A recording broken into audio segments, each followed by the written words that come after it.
This is the Lockpicker 1969, and welcome to my channel, and welcome to the next episode of Interview with the Lockpicker. Today's guest is Broke Picks. Say hi. How you doing, everybody? So, where are you from? I'm from Lapeer, Michigan. Another Michigander who is in the studio. He's in the house. We're doing this interview live and in person today. Yeah, I had to. We've been having a good time. So, all right. So we talked a little bit before about you've been talking with Stu about doing something for Michigan Pickers. Can you elaborate on that a little bit? We don't have anything set in stone right now. We had the holidays come up, and when we had discussed things, and now the holidays are over, and we're getting all back into the swing of things. And I talked to him last week, and there's going to be a picking event in June or July. Okay. And I don't have all the details on that yet, but we just got to find the schedules match up for his work so we can start getting things going there.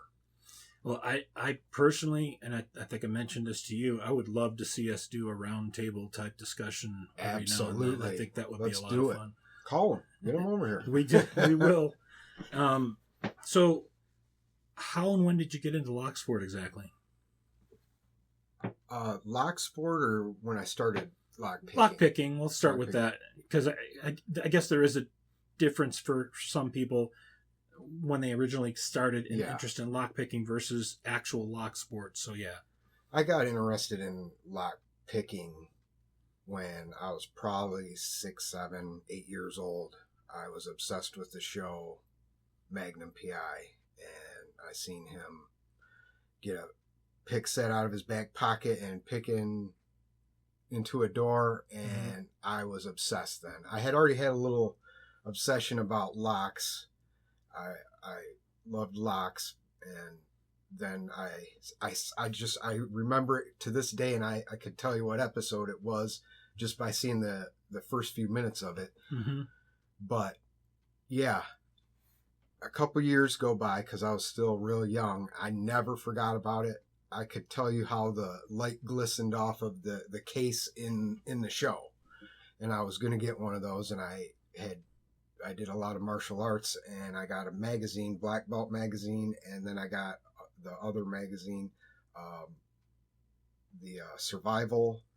I'm drawing a blank. Soldier of Fortune. Soldier of Fortune, and one issue they had where you could get orders a lock picking set out of the back of it, and I ordered it. Came like a month and a half later because we didn't have Amazon back then. Mm-hmm. So that was like 89, 90. I picked a couple years, and when I say picked, we didn't have the internet. I found a couple little books here and there at libraries and stuff, but I picked my front door. I picked master locks. I didn't know about any high security. Couple years go by. We're in the early mid 90s, and Ripley's Believe It or Not came out, and they had, and I was going to write his name down before I came here. Man, I got to get on the ball, but I was watching it, and they had the safe cracker on there, and I watched him. They put a Talk about Wizwazzle? Not Wizwazzle. He wrote a book and all kinds of stuff. Okay. He was a famous safe cracker out of New York. I'm not going to waste time thinking of it, but they built a wall and put the safe dials on the wall, and behind the wall they put a piece of tape on the end of the safe dial, and like at one point they would have just a feather, and that piece of tape would touch the feather, and he could feel it all the way through. And I was like, I got to do that. So then I learned everything I could with no internet, no social media about safe picking or safe cracking. And I started safe cracking. I would pick them up when I find them at the end of the road, or, I always would go to flea markets and garage sales and stuff like that. I'd pick them up, and then I had kids, got married, lost it. I didn't have time for safe cracking and lock picking, and I had gotten another case by this time, which I still have. I was going to bring with me, dang it. But that was a HPC that I ordered out of the back. And I still have one. I did a video this week I still have one of the picks from either my original set or the second set. It's a it's a whole ball pick. Okay. And I still use it. I made it for a lock picking llamas giveaway. You want to know about a cheap tool that you still have and still use. So I made it on that. And so fast forward, my kids start getting older. We're in the late 2010s,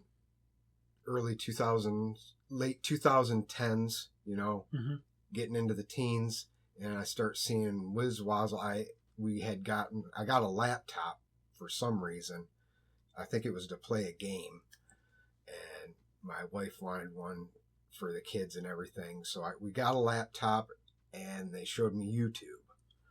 And I had not given up and forgotten. I still was collecting weird locks that I would find everywhere, but not to the extent I am now and have been. But I seen WizWazzle on there, and he blew my mind. And then it was like my kids got into their teenage years, and they did what they did. My wife did what she did, and then we got divorced, and then I had time. Mm-hmm. And then I had a phone where I could get YouTube on there, and I had WizWazzle. Bosnian Bill came out, Fish Picks, Lock Picking Lawyer, and then, I can't think of who else came out around that time at the moment. Helpful Lockpicker? Yeah, Helpful Lockpicker, Lock Noob. But yeah, and I got into that, and I started getting going, and I got a little bit better sets. I had learned about Peterson's, and what was this other set? I don't have any more. I give a lot of my locks and picks away. Well, you mentioned that your original set was a Southord. That was back from the Soldier of Fortune magazine. Yeah, I think it was. Yeah, you mentioned though that you had gotten Jimmy Long's Agoso set, multi-pick, Sparrows, HPC, and Huck. Yeah, were the ones that I remember. Yeah, that's just what I've got more than that here right now. I can't remember them all. I have Yeah. We like what we like. Yeah. And I take a mixture of all of them and put them in to make my important case that I take everywhere that's a little bit bigger. And then I don't know about the rest. Your go-to case.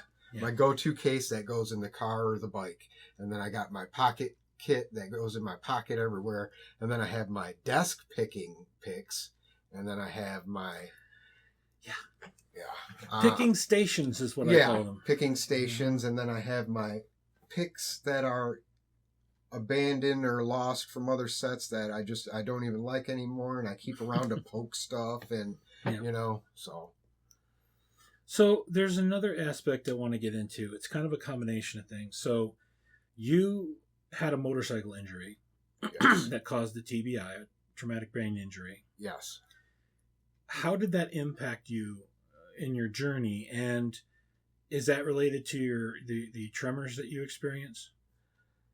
When I got hit on the bike, I think it was 2017. I lost my business.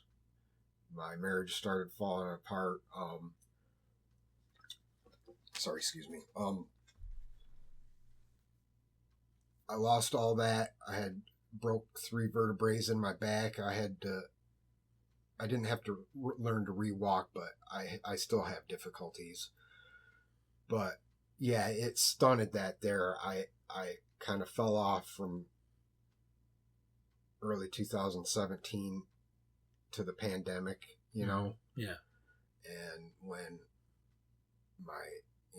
we ended up completely calling it quits in my marriage and stuff. And that's when I had got my business going back enough to where I had money in my pocket. I lived in a barn though, but I had a brand new truck. And so I had the money to blow, and then I could really get into the obsessive compulsive nature of mine. And I probably at one point had closer more than 1,500 locks. I had every pick set that was out in 2000, 16, 17. Whenever the pandemic, around 2020-ish. Yeah. I had gotten every pick set except for a couple, I think, because I picked through a couple of them. And but yeah, and then I started getting locks and friends in the Philippines, and I'd get, and I really wanted to get, I seen all these YouTubers doing it, and I'm a shy person as it is, but there's a comedian that said a real funny thing that really resonated with me. It was oh gosh, what was his name? He's on Joe Rogan all the time. But he said, I never realized I had stories and that people were listening to me until I told the story about lighting a hooker's wig on fire. And he said, I didn't realize other people didn't have those stories. And it took me a few times, but I got to where I can talk on camera. I still stutter a little bit from the head injury, but I don't remember what we were talking about. Sorry. It's all right. You were talking about how the injury related to your lock sport. So it took a pause until the pandemic. Yeah, it took a pause till the pandemic because, I was having passing out episodes, and I still have bad migraines that they'll knock me down for, 16, 18 hours sometimes. I get confused. God forbid I have to park a car where I can't see it walking out the door, or else I'm going to be walking up and down the aisles because I'll never remember where it's at. And lock picking, I didn't know that I was going to be able to get back into it because I was a mess for a couple of years after that. And I got into some drugs and alcohol, and I went downhill really bad, and it affected it. But I started talking to some pickers on Facebook, and became instantly close friends. We start mailing each other stuff. It's not hard to do in this community. And just go get some more sets, man. You're going to be all right. You're going to get through this. Yep. And I'm like, I don't know, man. Maybe I'll just collect locks, Maybe I'll just sell the pick sets I got and give them away to people. And I started to do that, and a few of the pickers out there, and they're still around, because I've noticed over the years it's up and down turns, just like in it ebbs and flows. Yeah. So I took where was I? So yeah, I started to come back when I was separating from my second wife and things like that, because I had nobody. I had been estranged from my kids for a few years, and then I didn't have anybody, so it lit. That was the match that,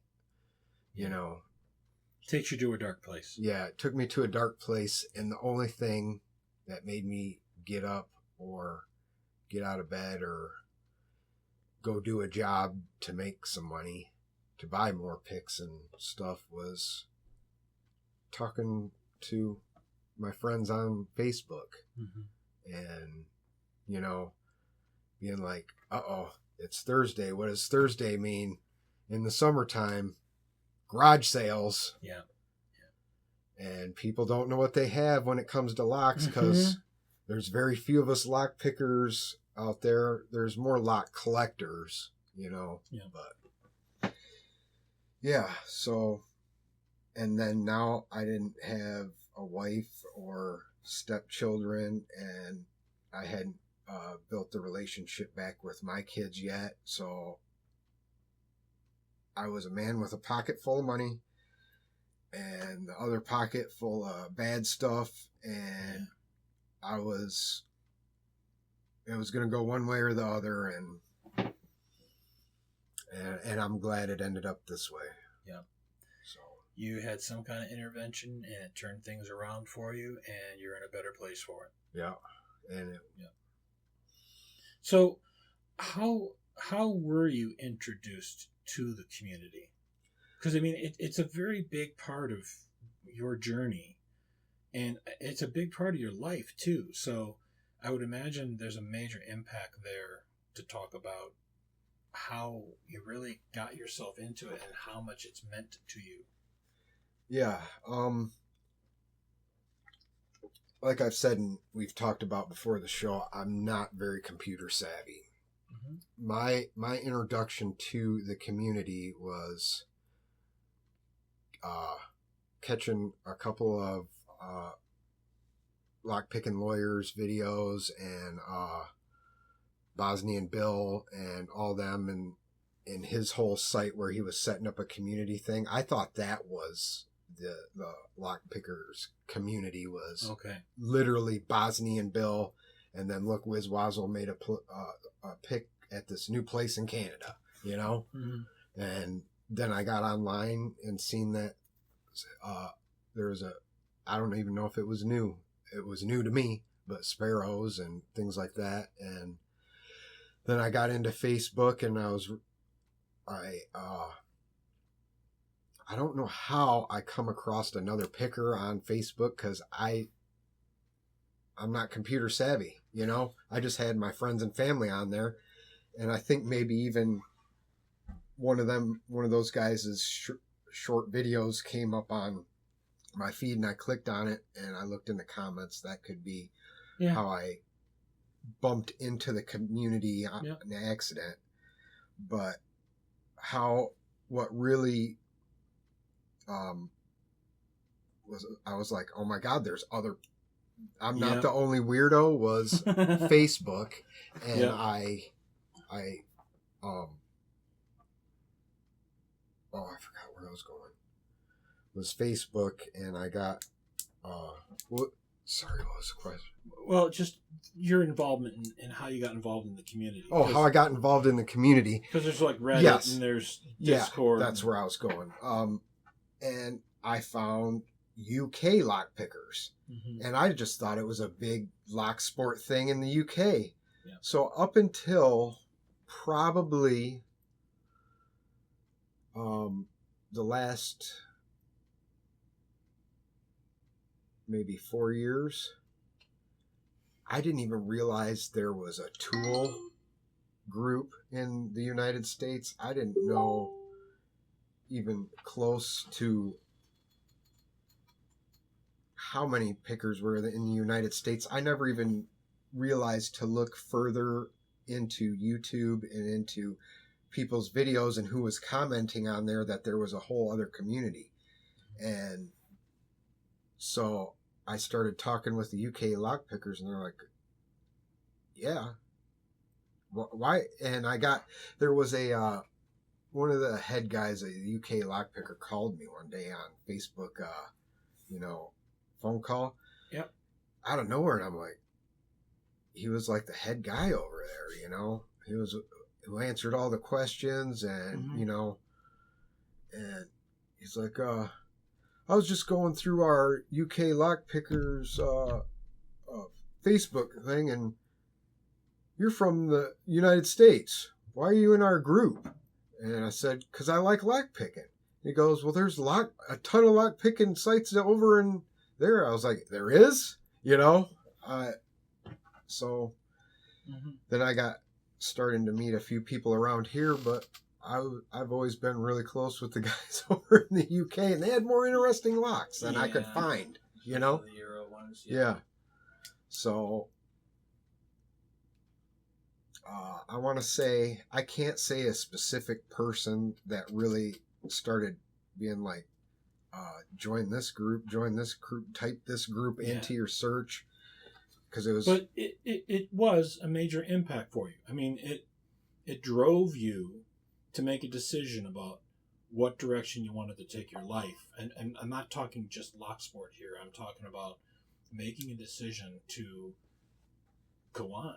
Yeah, because at that time I was hitting rock bottom. I was having a good time picking locks and catching those, but I had so much problems going on at home. But it gave you people to talk to. Yeah. And there's more to talk about than just locks. Yeah. And I spent hours and hours talking to people in the UK and over there. Mm-hmm. And they sat up with me nights when I didn't think there was any hope left, I didn't have any reason to go on. And it's amazing how small the world is. It truly is. Until we start talking about common things that affect all of us. Yeah. And how that can unite somebody across the sea that you can hardly even understand when they're talking, and even have different languages, and you got to go through the translate. Yeah. It's so I wanted to touch on this because when we did the pre-interview, you mentioned that you weren't. You mentioned in the pre-interview that you were not at that time pursuing the belt ranking system, but since then you've changed your mind about that. Yes. Since I started the YouTube channel, it took a lot. Lady Locks, I was talking to her online and probably kind of whining about myself, like, I don't really want to do this this YouTube thing, but I'm nervous because I stutter and my hands shake, and I don't know if I'm even interesting, that people are even going to want to hear what I have to say. And she goes, no, people want to hear what you have to say. All things she said to me when I suggested to her back at the beginning that she should start a channel. She had the same types of objections. So she heard what you said because she said the same thing. So she knew, I think, exactly what she was going to say to encourage you to go ahead and do it. Yeah. Yep. And she's awesome. She's so great. I got nothing but love and respect, and because she's when I finally got my life back together, and I rode my bike across the country to come visit my kids here in Michigan and say, hey, look, I'm not a big, I made it. I pulled myself out of the hole I was in, and I'm back. And after that, she was when I was like, all right, I want to get back into picking again, because that really made me happy in it. And if it wasn't for that, I would not be talking to you right now, honest to God. Mm-hmm. And she was the first one I found, because I had to wipe out all my Facebooks and things like that. She was the first one I was like, oh, here we go, a YouTuber. I cold called her.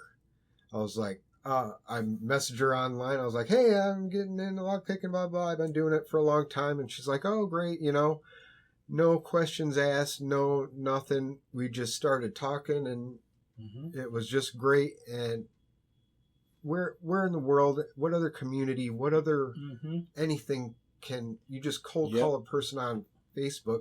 If somebody would have done that to me in any other circumstances, I'd either block them or or what do they want from me? Exactly. It'd be like, crap, do I have my house address in the background in one of my videos? Is somebody stalking me, you know? Yeah.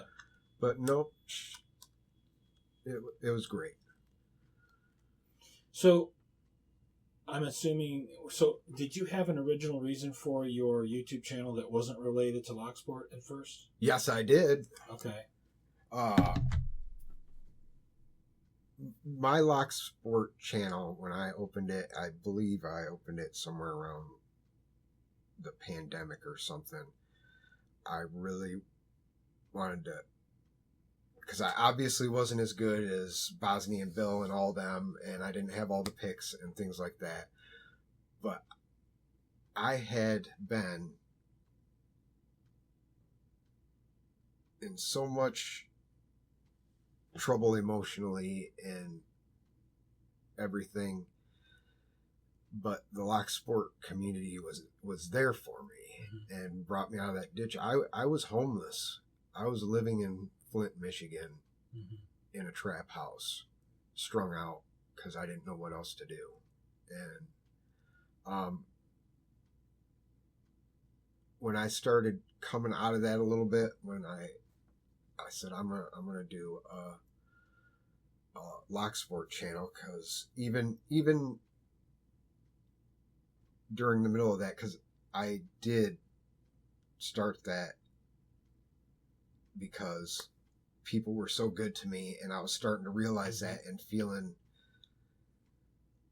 I've went my whole life and I didn't think there were actual good people out there. I thought somebody always had an agenda, yeah, wanted something from me, yep. And the vast majority of the time they did. Right there with you. And I started realizing that people didn't want stuff from me. They just wanted to make sure I was okay. Yep. And the community came together. They were calling me and checking on me, and they're good people. Lots of sat up with me at night. Yep. When I was strung out on drugs. And you got a question coming on at the end of this that I think I can really answer. We had to cancel this interview we had to postpone it for another week or two, and I'm glad it did, because I have been trying to think of a way how to describe this community and the people in it and what they have truly done for me. But that was why, when I came back, why I wanted to do the channel. I wanted to do what you're doing, because I realized that there are good people out there. There are good people everywhere, but this community, they just seem to flock to. And people sent me money.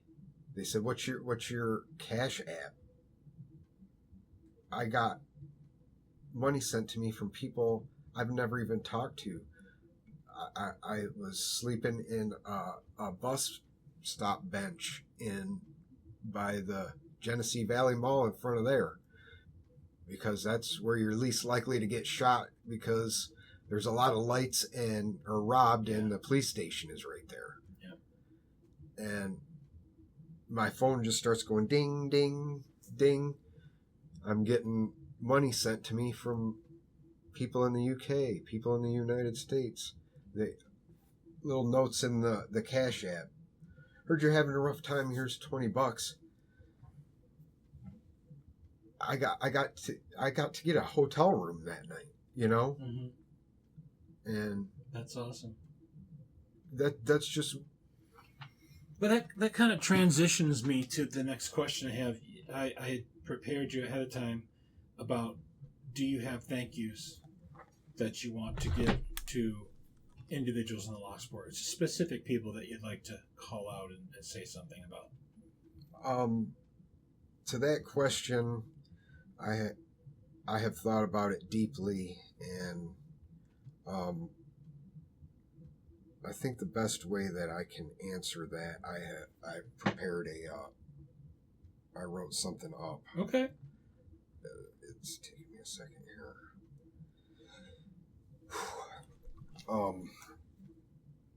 I was still writing this. We were supposed to meet at 10 this morning, and it's 2:00 in the afternoon, but we've been having a fun time just talking. So yeah, but I rewrote it again because I wanted it to hit right, and I've been stressing for these last 4 weeks since we decided to do this about that question because there are so many, and this is what I wrote. Well, I'm hoping that I've made the experience a little less stressful since you got here, though. Absolutely. Okay, great. I haven't been stressed here. I've been overexcited and overstimulated because you guys couldn't believe there's locks everywhere. We could start a lock company in here. It's an amazing place. I've had so much fun today. If I have a heart attack, when I'm sitting in the casket, I'll be smiling. Thank you. Because this has been amazing. Awesome. An amazing day. Awesome. We'll be doing this again. I hope so. Yep. I hope so because... Especially working on challenge locks. I mean, come on. Yeah. Thanks, guys. You got me into challenge locks. Hoping to have the new lab set up sometime in June. So yeah, I'm excited to come hang out again and be around people face to face. It's a new thing. I only met one other person, and that was 2 months ago. You know, G Key Man, got to give a shout out to him. He's a great guy. Yes, he is. But back to your question with the thanks. Mm-hmm. I wrote something out because this is a question that I want to get right because, like, as I stated earlier, I wouldn't be here today if it wasn't for this community and the people in it. This is the hardest question, and I've struggled for 4 weeks, and when I finally sat down and actually wrote out a list of names, there was 2 full pages. With that being said, I know that I still have forgotten people. So I will answer this question with anyone who sat up with me on the phone or social media, or anyone that I had contact with over the years, who calls and texts and even letters checking on me even to this day.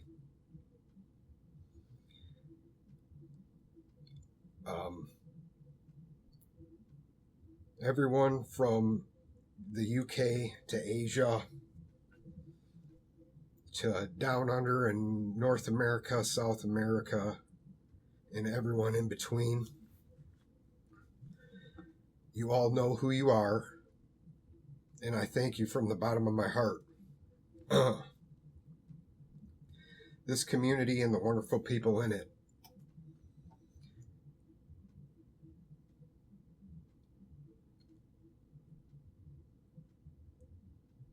saved a man, a father, a papa,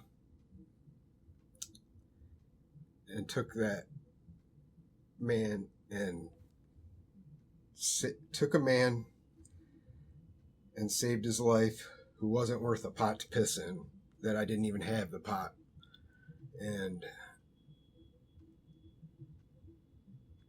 you even saved a man whose own kids didn't even want anything to do with him. But you still took me in and made sure I was okay. That man that said to me on the darkest day of my life, by my lowest point, "Hey man, I care." And I know today's a bad day. We'll get through it. And I promise you, I'll be here with you tomorrow.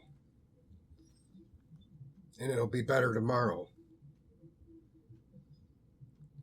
Why don't you tell me about that lock again? how you picked that lock again. Mhm.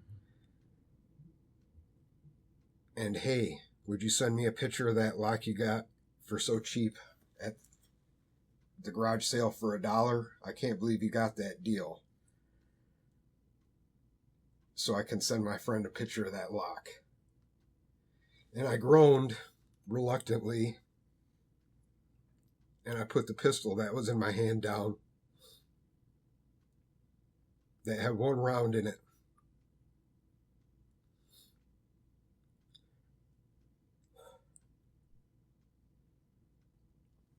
And I took a deep breath, and then I walked into the other room and took a picture of that lock that I only paid $1 for.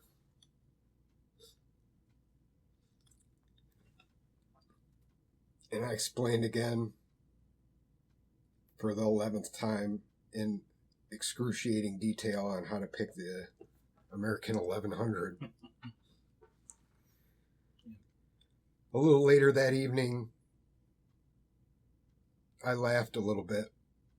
A little later that week, I said no to that line of dope that was on the table laid out for me.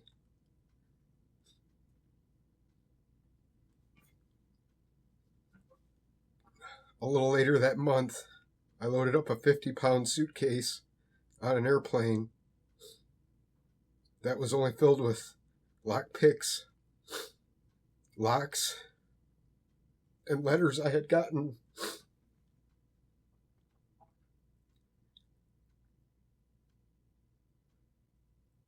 The letters I had gotten from people in the community.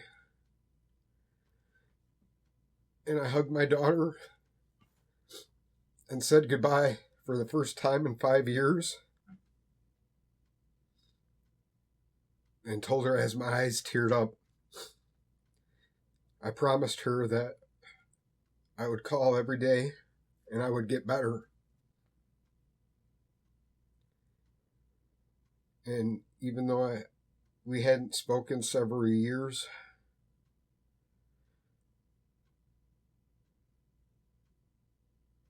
since then we had started talking. Fast forward to today, I see my new grandson every day. That's awesome. The one that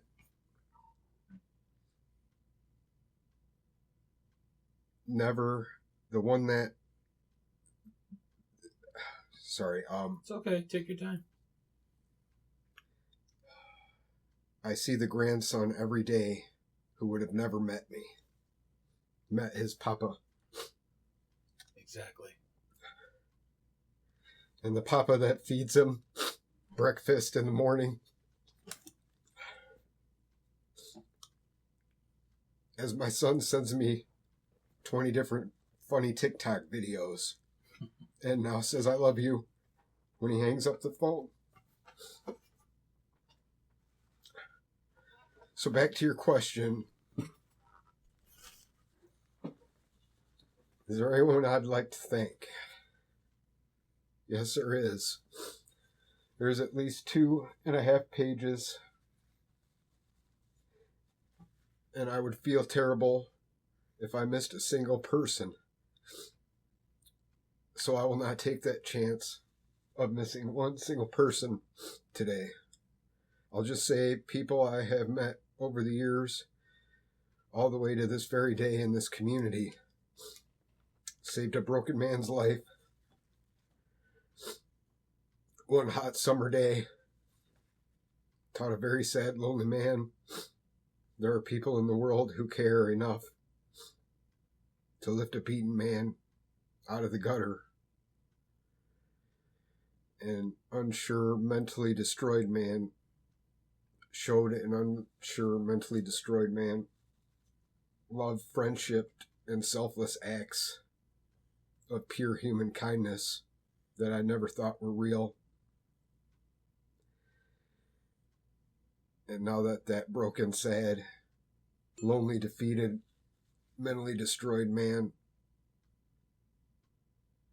is now the proudest father of 2 wonderful young adults that have the biggest hearts. I've grown into a new person, and I'm proud to say my children and I now are back together and speak again and worked things out. And now I'm the smiling, dancing, silly song singing, happy Papa on earth. So thank you. A thank you is an understatement. I love you all and care about each and every one of you. So if one of you could show me how to pick that lock again. That's awesome. I normally, when I wrap up, I have you talk about your favorite thing about Locksport, but I think you just covered that. So, before we wrap up, is there anything additional you'd like to say to our audience before we sign off?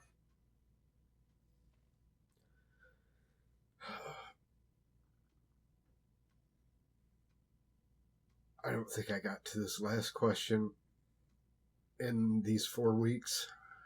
I wanted to get that right. Mm-hmm. But I think you did great. What I'd like to say is, let's keep going. Let's make this bigger. Let's bring more people in. Mm-hmm. There's people out there hurting, and if anybody's out there hurting, make yourself available. I'm available. Yep. Day or night. I'll give you my phone number. Yep. I've seen a lot of hurt in my life. I've seen a lot of terrible and done a lot of terrible things. And I'll probably never be able to make up for them, but one thing that's one of my main priorities in life is I hope one day I help somebody as much as this community helped me, or even helped somebody that maybe somebody will say something nice at my funeral, you know? You help one person at a time. One person. Yeah. Look for that one person that you can help them, and they'll help one person. So definitely understand that one. So I want to thank you for not only spending the time with me today that we spent, because it's been great to finally get to meet you and spend some time to get to talk with you and share this passion of ours that we all have in common with this Locksport. Isn't it? Yep. I feel silly to tell people about it. It is, and you know what? You want to break into houses or something? Yeah, no. Every time. No. But you know, I've enjoyed this very much, and we've talked about some other possible outcomes and possible things that we might want to try. So we'll get more into that, and I would definitely want to talk to you some more about all of that. But I very much appreciate your sharing your story, for one, and sharing your time with me today, and letting me get to know you in person even more so than when we did the pre-interview. That was quite a bit of info too, and this was even better today in person. So I had a lot of fun. Thank you for. And I feel like I got to. I hope all of you hear it. Yeah. I hope you know what you did for me, and you know what this community could do. They do it all the time. I think that's what this community is all about. Honestly, I think so too. And I'm so glad I found it. I think this community is filled with awesome people, and we all look out for one another, and we all look to pick someone up when they need picking up. Yep. and people pay attention. I can't tell you how many times I've had people reach out to me and say, hey, I haven't heard or seen much from you from the channel lately. Are you okay? Yeah. But I'm okay, but it's still nice that people want to reach out and ask that question. So exactly. It shows and people like are paying I said, attention. In my letter there, to that person that said, "Are you okay today?" That was the start. When I got that phone call, you just don't seem right today on your posts, Yeah. or you okay today? And I was like, why? Yeah. And that little statement started some wheels in my head, and It made a difference. yeah. So, this is what I commonly say at the end of all these interviews is, this is what these are for. These interviews are so people can get to know one another and we can share our stories and connect, because the connection part's really what I was going for. Yeah. When I wanted to do these originally, was allow us to connect to one another on a different level. And I've had the opportunity to connect with so many different people doing this, and obviously getting to connect with you and making a new friend. That's what this is all about. And I encourage people who, if you've not been interviewed, then why not come forward? I do try to make it as fun as possible.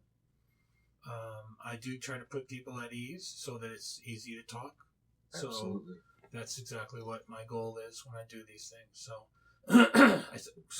I guess with that, I'm going to wrap this up. If you are a subscriber, thank you. If you are not yet a subscriber, please hit that subscribe button, turn on notifications and all, and hit like on the video. And thanks for listening.